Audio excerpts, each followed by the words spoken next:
Hello and welcome to the class. Today we are going to discuss the fourth part of chapter 4, and these are certain things about myself. If you want to join my live classes, you may contact on the number given below. Without any further delay, let's begin.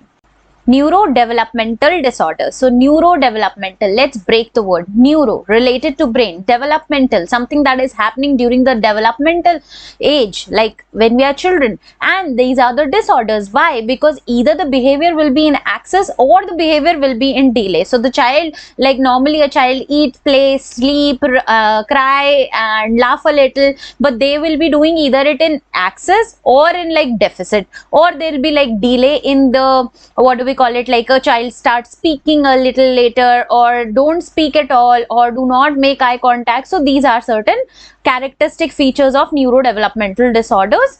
And then we have the types of neurodevelopmental disorder. First of all, we have attention deficit hyperactivity disorder. So why the name is so big? Because the symptoms are such. So first of all, attention deficit, the child will not be able to make pay attention to any of the things that anybody in their life are saying, parents or teachers, friends, although they don't have friends, but like never mind, they will not be able to interact to anybody, so they'll not attend any serious or chronic situation also. And the main features will be like child will have difficulty in sustaining the mental effort to even play. So when the child is playing, you can say that either the child is nowadays playing PUBG on the phone, they're fully attentive to that, but these children are not so attentive. Then they have very hard time keeping their mind in the one place. Why? Because they're not able to pay attention. How are they, like you think that they're going to pay attention to particular objects? So they have like common complaints. They don't listen,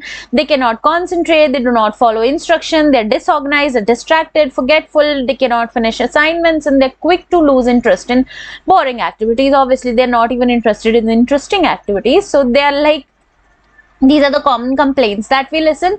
Then we have impulsivity.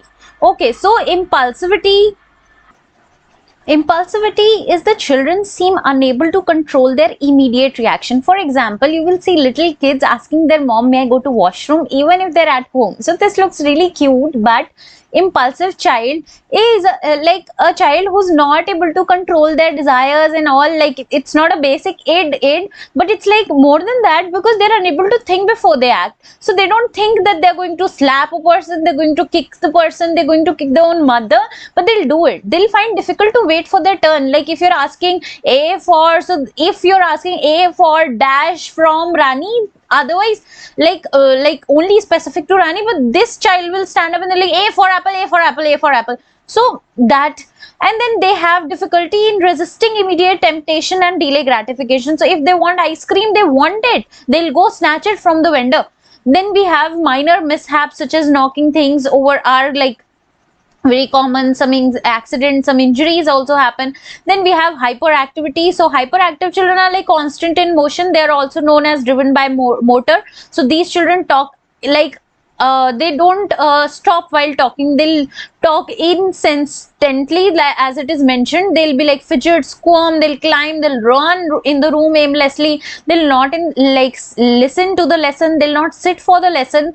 Then we have autism spectrum disorder. We might confuse it with ADHD, but it's like an opposite, because the child has impairment in social interaction and communication skill. It can be like diagnosed really early in the life, because the child is unable to make even, what do we call it, eye contact to their own parents. They do not respond to their name, they do not respond to any of the emotional activity that is going around. So they have this stereotypical pattern of behavior and interest in activities that they're going to do irrespective of anything that is happening. These children make difficulties like if they have a strict pattern, for example, getting up early in the morning, having the same breakfast for like years, they'll not even shift to another breakfast. They'll like prefer only same interests, same activities. They will have similar sort of social interaction with others. They like good morning, bye. So you will teach them and they'll do this. So if you say cheese and they're like conditioned to say cheese, and they'll smile, so they'll smile even to the vendors, like to a baker's shop when the baker will say cheese, so they'll be like so that is how they're conditioned. So they don't know how to do a social communication, rather they're just conditioned in a way and they're behaving in that way. So there is like a strong desire of a routine, and also 70% of the children with autism spectrum disorder have intellectual disability because they like have IQ problem. They're not able to adjust properly. They're not doing well in their academics. They have like profound difficulty in relating with other people. They're unable to initiate a social behavior. They seem unresponsive to feelings, like if their mother is crying. So you'll see a little kid, if they see anybody crying, even the stranger, they'll go, they'll reach out, they'll be like, what happened, do you want some water, can I like, do you want to have my chocolate, do you want something? So like normal kids really are very empathetic than the full grown adults in the society. So we have they are unable to share their emotions and feelings and experiences. They show serious abnormalities in communication and language. They persist like for over a long period of time. They're not able to communicate, like forever, for life they're not able to communicate. And many of them develop speech, and those who do have repetitive and defiant speech patterns. So if they have developed speech, so they'll be like repetitive, good morning, good morning, good morning, good morning, anything you will be asking good morning, good morning, that will be the only response. Then we have a narrow pattern of interest. If they are interested into like playing football, so they'll be playing football for rest of their life. And they have also like some fixed patterns, so they'll be like banging their head, or they're like tick tick tick tick tick tick. You see some kids like wah wah wah, they're like crying in the similar pattern for like longer period of time, until and unless they're like actually receiving something that they want. Then we have repetitive pattern of behavior, that are lining up objects and stereotype movements, that I've already told you, that they like 1 2 3. So they have like shack of books, so they'll just arrange it in the similar manner. They'll not shift the that book like 1 2 3 will not be 1 2 3 in a horizontal way. It will be vertical forever.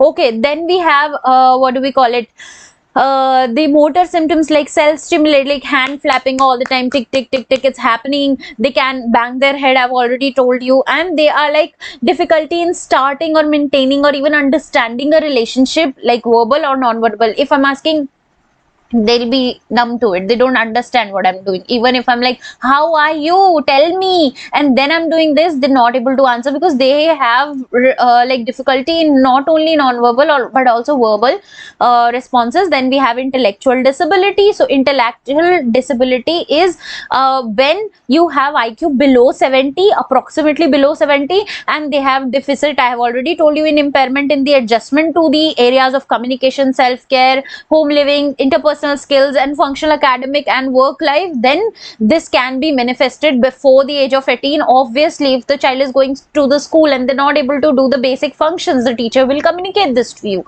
Then we have, if not attended, they can lead to a very serious and cognitive chronic disorders, like a long-term disorder for an adulthood. Then we have specific learning disorders. So please make a note of it. We are discussing neurodevelopmental disorders that are happening during the development of the child. So this is the last one, that is specific learning disorder, that the child is not able to learn a particular thing. So it can be dyslexia, dysgraphia, dyscalculia.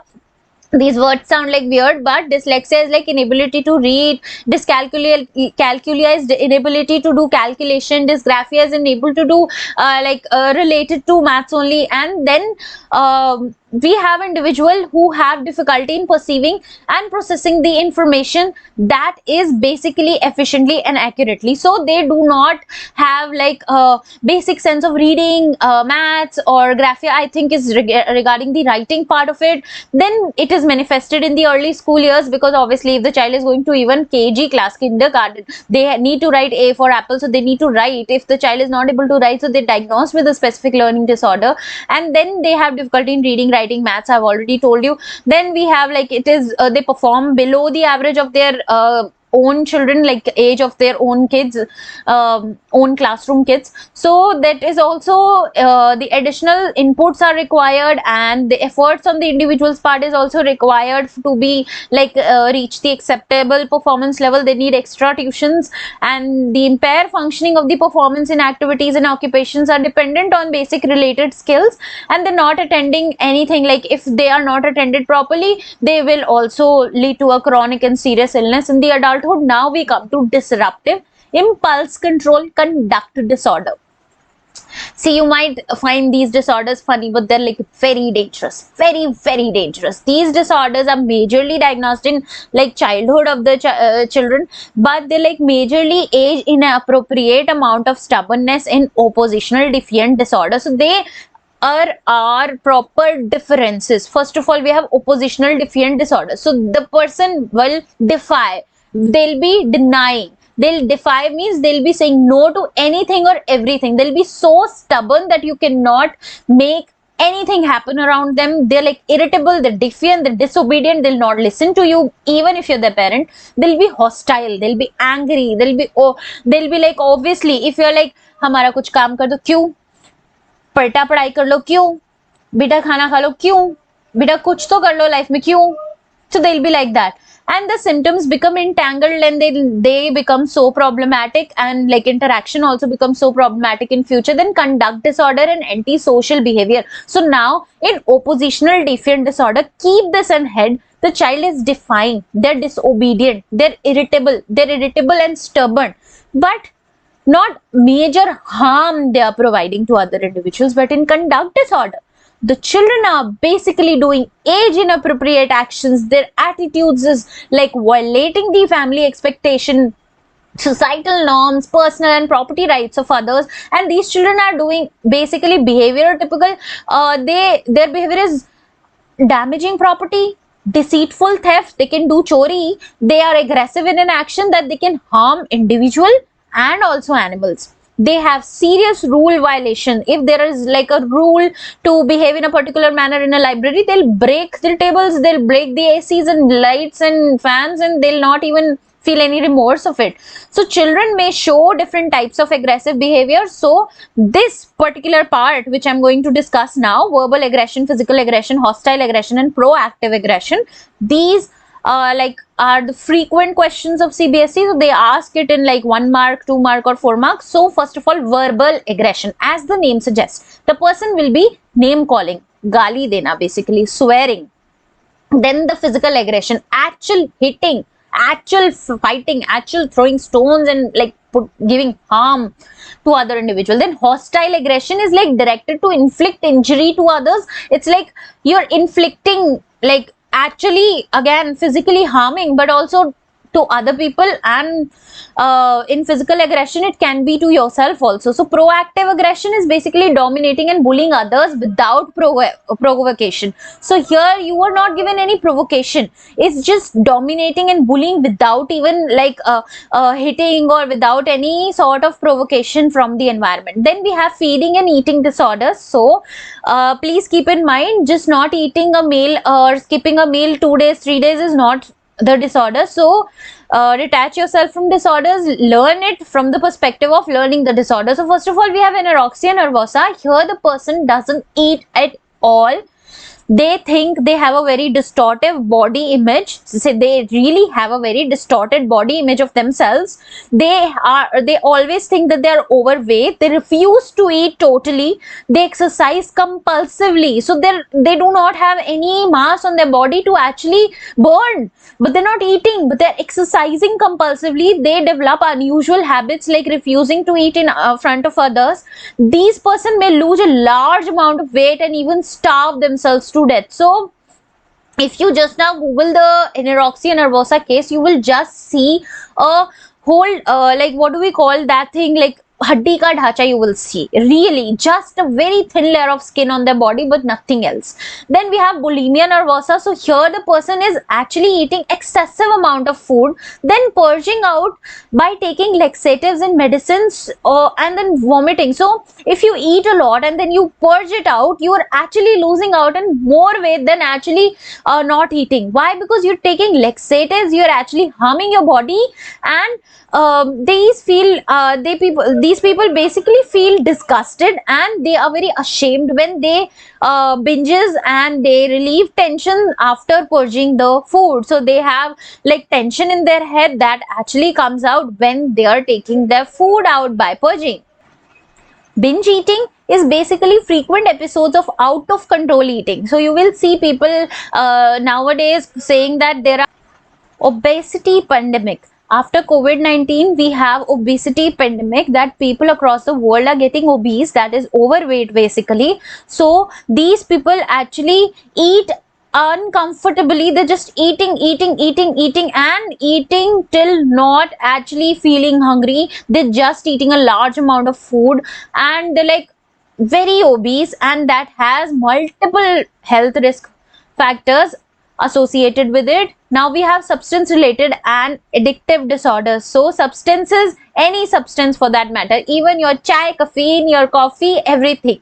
So first of all, they're like maladaptive behavior. Having anything for like a small amount is okay, but doing it like in a way like chain smoking or consistent drinking, so all of that can become maladaptive and can cause serious risk factors for developing mental illness and also physical illness. So now here there is abuse of alcohol, cocaine, tobacco, opioids among others to feel, think and like to just calm themselves down, but that is actually altering their way of thinking, feeling and behaving. First of all, we have alcohol. So alcohol is we all know alcohol. So first of all, it is a huge amount of alcohol if the person takes, so they can have Korsakoff syndrome. In this, the person has amnesia. They forget about things, like a true amnesia, forgetting even your identity. Okay, so people don't eat food, they're just drinking and drinking unstoppable. So they might have problem in their own life because they're eventually not eating. The social behavior, the work, the thinking, their relationships, everything in their life actually destroys millions of friendships, families, social relationships and their careers. They cannot stop drinking, and even if they try to stop drinking, they have social not just social, they have physical withdrawal symptoms that are unable to actually they are unable to experience. Then they are intoxicated drivers which are not responsible. Basically they don't take responsibility of the road accident that they actually commit. And then there are serious effects to the children of persons with this disorder because they have high rates of anxiety, depression, phobia and substance related disorder in the children. So even if the mother is drinking or the father is drinking, I'm not kidding, even if the father is taking alcohol, then also the child might develop anxiety, depression, phobia and so substance related disorder themselves, because now they're exposed to it. So there is a case, for example, it's not an example, it's basically a case of a woman who used to take cocaine when she was pregnant. So when the child was born, the child's in the belly was having the cocaine itself. Okay. But then when the child was delivered and when the child was born, they were not allowed to take cocaine. Obviously, infant cannot go and have cocaine. So the child started having the withdrawal symptoms. The infant started having the withdrawal symptoms. So just know the reasons and the intensity. You are actually inflicting so much harm and pain to the child. Then excessive drinking can seriously damage the physical health. Then we have heroin. So it intake significantly interferes with social and occupational functioning. The abuser further develops the dependence on heroin and then lives on these substances, building tolerance, and then they cannot stop taking it, and they need more and more and more of it.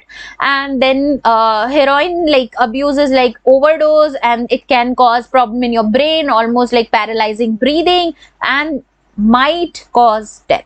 Then we have cocaine, the last bit of it. So cocaine, regular use of cocaine may lead to a pattern of abuse in which the person is intoxicated throughout their day and functions poorly in their social relationship and work. So if you're not working out good with your family and work, then what are you doing?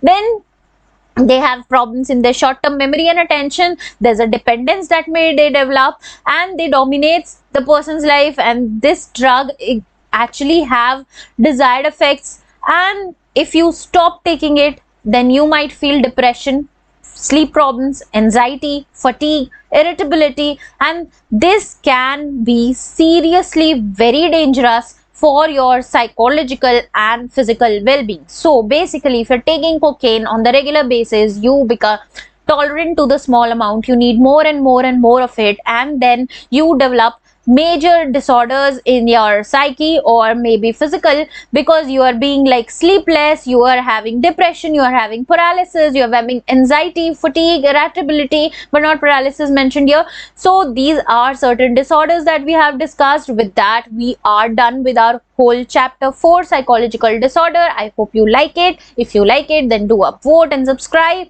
and मिलते हैं next chapter में.